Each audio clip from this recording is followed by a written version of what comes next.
धनु राशि पौष मास यही मास आपणों ପାଇଁ मिश्रित फल प्रदान करिवो। व्यवसाय रे आय स्थिर रहिबो। न्यू प्रोजेक्ट किछि स्टार्ट करि पारंती। फॉरेन लिंक बिजनेस जो माने करूछंती से माने लाभवान हेबे, किंतु पार्टनरशिप बिजनेस ପାଇଁ समय अनुकूल नाही। इनकम स्लो रहिबो। मासर मध्यम भागरु income बढ़िबो।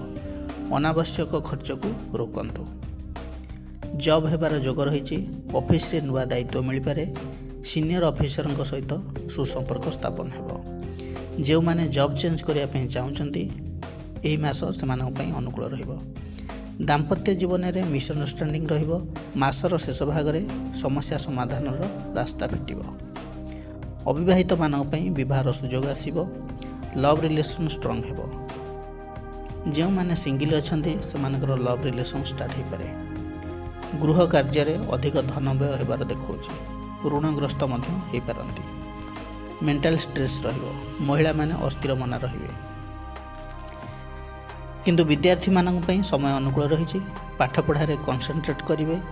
New admission exam competitive exam preparation पई समय अनुकूल रहिछि। स्वास्थ्य कथा जदि कहबी माइनर हेल्थ इश्यू किछि एई मास रे रहि पारे। ठंडा सर्दी थकापण स्टमक रिलेटेड इश्यू मुंड बिंधा मेंटल स्ट्रेस ए भली किछि देखौछि। प्रतिकार कौन करिवे? आपणकर राशियाधिपति हेले बृहस्पति। बृहस्पतिंकर बीज मंत्र जप करंतु।